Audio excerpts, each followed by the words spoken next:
के साथ video conferencing के जरिए चर्चा हो रही है। और आपको बता दें, लॉकडाउन खत्म होने के बाद यानी कि 3 मई के बाद आगे किस तरह के कदम उठाए जाएंगे उसको लेकर के अहम बातचीत। और सभी राज्यों में फिलहाल जो कोरोना को लेकर के हालात बने हुए हैं उसका जायजा भी प्रधानमंत्री ले रहे हैं। तो दूसरे लॉकडाउन का 3 मई को आखिरी दिन है, उससे पहले रणनीति क्या होनी चाहिए 3 तारीख के बाद, इस पर चर्चा हो रही है। कुल 7 राज्य ऐसे भी हैं जो कि तकरीबन हामी भर चुके हैं 3 तारीख से आगे भी लॉकडाउन ले जाने के लिए।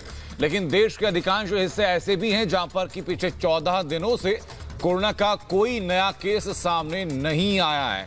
तकरीबन 450 जिले ऐसे हैं 736 जिलों में से जहां पर कोई भी नया केस सामने नहीं आया। तो कुछ इलाकों को राहत मिल सकती है। दिल्ली एनसीआर के लिए कुछ अहम घोषणाएं की जा सकती हैं, या फिर वो इलाके जहां पर की इंडस्ट्रीज ज्यादा हैं उन जगहों पर कुछ स्पेशल प्रोविजंस किए जा सकते हैं। जो रेड जोन के इलाके हैं उनमें आगे किस तरीके से रणनीति अपनानी है, इसके लिए बातचीत हो सकती है। जो ऑरेंज जोन और ग्रीन जोन के इलाके हैं वहां पर अगर ढिलाई करनी है तो किस तरीके से करनी है, ये तमाम रणनीति इस वीडियो कॉन्फ्रेंसिंग के जरिए राज्यों के मुख्यमंत्री के साथ प्रधानमंत्री चर्चा कर रहे हैं।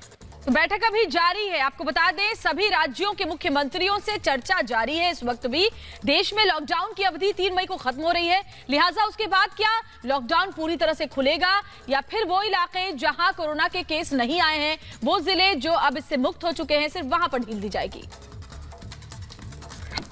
महत्वपूर्ण और बहुत ही संवेदनशील बैठक इस समय जारी है।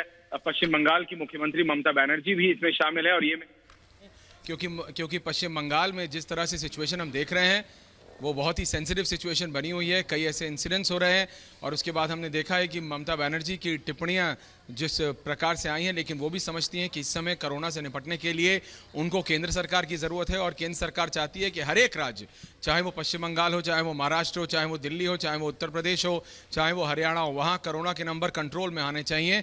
जो कर्व भारत में फ्लैट रखा गया है उसको कंटिन्यूसली फ्लैट रखा जाए। लेकिन आज एक और बहुत महत्वपूर्ण चीज़ पर बातचीत होगी, डिस्कशन होगा कि क्या लॉकडाउन को 3 मई से आगे भी बढ़ाया जाना है कि नहीं। क्योंकि जिस तरह से 21 दिन पहले रखा गया और फिर उसके बाद हर एक मुख्यमंत्री ने और फिर प्रधानमंत्री ने इसकी घोषणा की कि 3 मई तक रहेगा, इसका एक इकोनॉमिक एक जैसे कहा जाता है कि असर भी है बिजनेसेस पर, छोटे छोटे दुकानदारों पर, छोटे बिजनेसमैन पर उनका एक एडवर्स इम्पैक्ट पड़ रहा है, उसका एक गलत असर भी पड़ रहा है जो कि सरकारें जानती हैं। इसीलिए हर एक मुख्यमंत्री से बात कर रहे हैं प्रधानमंत्री मोदी। पिछली बार जो कि तीसरी वीडियो कॉन्फ्रेंस थी वो 4 घंटे चली थी, आज ये चौथी वीडियो कॉन्फ्रेंस है क्योंकि प्रधानमंत्री हर एक मुख्यमंत्री को सुनते हैं और फिर अपनी टिप्पणी करते हैं।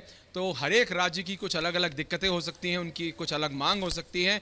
इसीलिए कोरोना वायरस से निपटने के लिए सोशल डिस्टेंसिंग ही एक चीज़ है। आप जानते हैं, हम जानते हैं, प्रधानमंत्री जानते हैं और वो सभी मुख्यमंत्री जानते हैं। लेकिन उसको और इकोनॉमी को साथ साथ कैसे चलाना है, अगर कोई राज्य रिलैक्सेशन देना चाहते हैं, कुछ छूट देना चाहते हैं, तो वो कौन सी छूटें हैं, कौन सा राज्य कहाँ पर कैसे वो चीज़ें करना चाहता है, तो क्या उसकी अनुमति दी जाएगी। और क्या नेशनल लॉकडाउन, ये है सबसे बड़ी खबर कि क्या नेशनल लॉकडाउन एक्सटेंड किया जाएगा 3 मई के बाद या नहीं, उस पर चर्चा इस वीडियो कॉन्फ्रेंस के बाद होगी। और उसके बाद प्रधानमंत्री नरेंद्र मोदी कभी भी देश को संबोधित कर सकते हैं और ये चौथी बार होगा कि इस चौथी वीडियो कॉन्फ्रेंस के बाद प्रधानमंत्री मोदी 2 दिन, 3 दिन, 4 दिन में भारत को संबोधित कर सकते हैं और फिर उसमें निर्णय बताया जा सकता है। बिल्कुल ऐश्वर्या, और देखिए बहुत सारे ऐसे राज्य हैं जो जहां पर कोरोना के मामले बहुत कम है, बहुत से ऐसे जिले हैं जो कोरोना से मुक्त घोषित किए जा चुके हैं। ऐसे में हर जगह के लिए, हर राज्य के लिए एक जैसी रणनीति नहीं हो सकती है। लिहाजा इसीलिए बैठक महत्वपूर्ण है कि राज्यों में क्या हालात बने हुए हैं उसका जायजा वहां के मुख्यमंत्री प्रधानमंत्री को दें।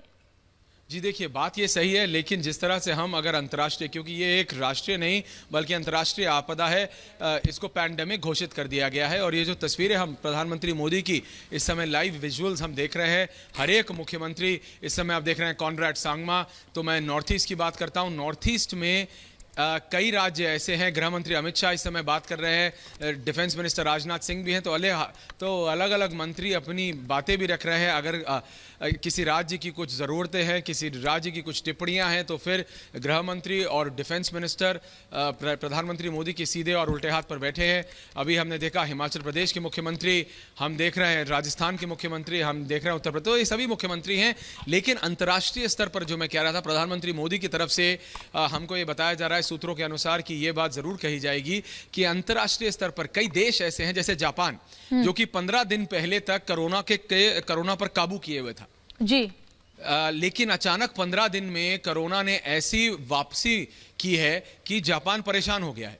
तो प्रधानमंत्री मोदी किसी भी हाल में ये नहीं चाहते कि इस तरह की सिचुएशन हिंदुस्तान में हो। जी। क्या लॉकडाउन और लोगों की रोजमर्रा की दिक्कतों को इनमें कुछ समन्वय, कुछ सामंजस्य बिठाया जा सकता है ताकि ज्यादा दिक्कत भी ना हो, लेकिन सोशल डिस्टेंसिंग मेंटेन रहे, कोरोना का कर्व ना बढ़े, जापान सिंगापुर जैसी हालत ना हो जाए कि शुरू में कंट्रोल रखा लेकिन बाद में बर्स्ट आ गया। तो ऐश्वर्या, क्या कोई बीच का रास्ता निकाला जाता है? क्योंकि देखिए, कहा जा रहा है कि 736 जिलों में से तकरीबन 400 से ज्यादा जिले ऐसे हैं जहां पर पिछले 14 दिन से कोई नया केस सामने नहीं आया, लेकिन जैसा आपने बताया कि कोरोना रिलैप्स भी कर रहा है, वापस भी लौट रहा है, तो देश सुरक्षित भी रहे, साथ ही लोगों की जो भौतिक सुविधाएं हैं, जो बुनियादी सुविधाएं हैं, जरूरतें हैं, वो भी उनको मिलते रहें, तो इसके लिए बीच का रास्ता कोई निकलेगा?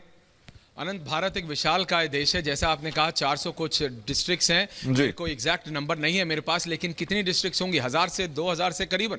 तो ये हमें देखना पड़ेगा कि भारत एक विशाल देश है, इसीलिए कई राज्यों में कई हॉटस्पॉट्स हैं, उनको बंद रखा जाए, बाकी चीजें खोल दी जाएं, और खोली जाएं तो बहुत ही सीमित तरीके से, सीमित समय के लिए सिर्फ मैन्युफैक्चरिंग सेक्टर को खोला जाए, सिर्फ लेबर इंटेंसिव सेक्टर को खोला जाए, और जब खोला जाए तो हर एक के कोरोना टेस्ट हो, कुछ मापदंड पे काम हो रहा है हमारे सूत्रों के अनुसार, और उसके बाद ही कुछ फाइनल निर्णय लिया जाएगा जब प्रधानमंत्री मोदी चौथी बार देश को संबोधित करेंगे।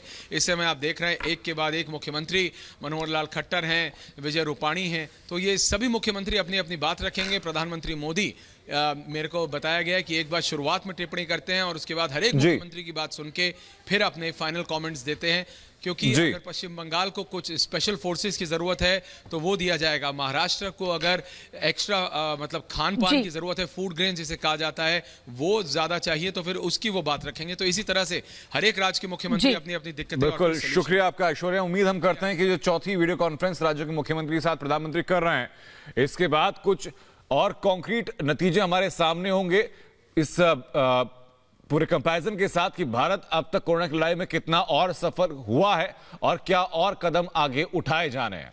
इसी बीच मुंबई से एक बड़ी खबर सामने है, जहां मुंबई में 60 स्वास्थ्य कर्मियों को